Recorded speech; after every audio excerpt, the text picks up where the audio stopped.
बिस्मिल्लाहिर्रहमानिर्रहीम। अस्सलामुअलैकुम। आप देख रहे हैं यूट्यूब चैनल और मेरा नाम है मोहम्मद इमरान। अच्छा, इमरान खान साहब ने एक बड़ी अनाउंसमेंट की है। उन्होंने बाज़ार खुद तो नहीं की, फवाद चौधरी साहब ने इस पर एक ट्वीट किया है और उन्होंने कहा है कि 6 दिन बाकी रह गए हैं। और हमाद अज़हर साहब इस पर कह रहे हैं कि अब उल्टी गिनती शुरू हो गई है, क्योंकि अब आवाम सड़कों पर निकलेगी और आवाम सड़कों पर ही फ़ैसला करेगी। क्योंकि जो लोग तो ईवानों में बैठे हुए हैं उनको तो कोई परवाह नहीं, क्योंकि नैब को बिल्कुल ख़त्म कर दिया गया है। और नैब को ख़त्म करने के बाद सब लोग बाइज़्ज़त बरी हो रहे हैं, क्योंकि अब किसी पर भी कोई करप्शन का केस नहीं रहा। अच्छा, इस मुल्क में फिर करप्शन किसने की है? किसने इस मुल्क का पैसा लूट कर स्विस बैंकों में रखा हुआ है? किसने इस मुल्क का पैसा लूट कर बाहरी जायदादें बनाई हुई हैं? क्योंकि सभी तो दूध के धुले हुए हैं। किसी ने भी कोई करप्शन नहीं की। किसने इस मुल्क का पैसा लूटा? क्या कोई खलाई मखलूक है जो इस मुल्क का पैसा लूट कर बाहर मुल्कों में जायदादें और स्विस बैंकों में पैसा रख रही हैं? अच्छा, ये तो खैर सबको पता है कि कौन इस मुल्क के साथ क्या कर रहा है। अच्छा, कल एक कबीना का इजलास हुआ है जिसमें बाकायदा तौर पर सैफ़र के बारे में बात की गई है कि जो सैफ़र इमरान खान साहब को, जब इमरान खान साहब प्राइम मिनिस्टर थे, जो सैफ़र इमरान खान साहब को वसूल हुआ था वो वज़ीर आज़म से चोरी हो गया है। अच्छा, वो चोरी कैसे हो गया है? वो चोरी जो हुआ है उस पर इल्ज़ाम लगाया जा रहा है कि जी वो सैफ़र इमरान खान साहब ने चोरी करवाया है। अच्छा, जिस वक्त ये हुकूमत वजूद में आई उस वक्त बाकायदा एक कौमी सलामती कमेटी का इजलास बुलाया गया। उसके बाद एक प्रेस रिलीज़ की गई जिसमें इस सैफ़र का बाकायदा तज़किरा किया गया और कहा गया कि सैफ़र बाकायदा तौर पर आया है, लेकिन इसमें धमकी कोई नहीं। लेकिन अब कहा जा रहा है कि जो सैफ़र था वो वज़ीर आज़म से चोरी हो गया। मुझे तो लगता है कि जो हमारे मुल्क का आइन है, कानून है, वो भी कहीं चोरी हो गया। इनको वज़ीर आज़म उसको अच्छी तरह देख लेना चाहिए। वो ना हो कि कहीं ना कहीं हमारा आइन और हमारा कानून और ये सैफ़र कहीं ना कहीं एक जगह इकट्ठे बैठे हों और इकट्ठे बैठ कर कोई और नई मीटिंग या कोई नया प्रोपेगेंडा कर रहे हो। अच्छा, इमरान खान साहब की एक और ऑडियो लीक की गई है जिसमें इमरान खान साहब की कुछ ऑडियो को उठा कर एक जोड़ तोड़ करके उनको एक बनाकर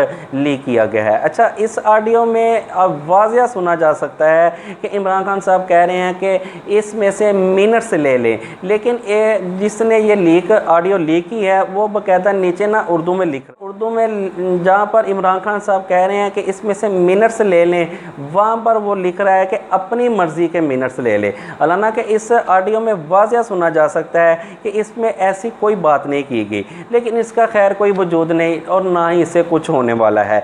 लेकिन अब बात सैफ़र की है कि जब ये सैफ़र आया था, लेकिन जिस वक्त ये इमरान खान साहब को ये सैफ़र मिला था, ये मौजूदा हुक्मरान जो इत्तेहाद है ये कहता था कि जी ये सैफ़र झूठा है, ये सैफ़र है ही नहीं, ये इसका कोई वजूद ही नहीं, इसमें कोई धमकी ही नहीं, यानी इसके बारे में बहुत कुछ प्रोपेगेंडा किया जा रहा था। अच्छा, जनरल बाजवा साहब की भी एक ऑडियो लीक की गई है, लेकिन जो जनरल बाजवा साहब की ऑडियो लीक की गई है वो उसमें जनरल बाजवा साहब की आवाज़ नहीं है।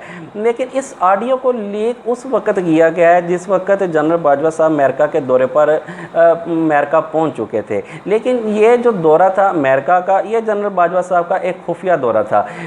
इस खुफिया दौरे का किसी को भी मालूम नहीं होता, या तो मौजूदा हुकूमत को मालूम होता है या फिर एस्टेब्लिशमेंट को इस खुफिया दौरे का पता होता है। लेकिन इस ऑडियो को लीक करने का मकसद क्या था? इस ऑडियो में जो कुछ भी कहा गया, जब जनरल बाजवा साहब ने रिटायर्ड फौजी अफसरान से मुलाकात की और उनके साथ जो सवालात और जवाबात हुए वो ही कुछ इस ऑडियो में है, लेकिन ये जनरल बाजवा साहब की आवाज़ नहीं।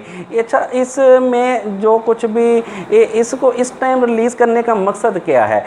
ये मकसद ये है कि एक तो जो सैफ़र है जिसमें बाजवा साहब को टारगेट किया जा रहा है, और दूसरा मामला जनरल बाजवा साहब की आवाज़ है ही नहीं। ये कौन सा नैरेटिव को सच करने की कोशिश की जा रही है? ये नैरेटिव वही है कि जब इमरान खान साहब वज़ीर आज़म बने थे तो उस वक्त जो मौजूदा हुक्मरान इत्तेहाद है तो वो इमरान खान साहब को कहते थे कि ये सिलेक्टेड है, यानी इसको सिलेक्ट करके हुकूमत में लाया गया है, क्योंकि इनका और एस्टेब्लिशमेंट का गठजोड़ है। यानी इमरान खान साहब सिलेक्टेड हैं और जनरल बाजवा साहब के बारे में कहा जाता था कि वो सिलेक्टर हैं।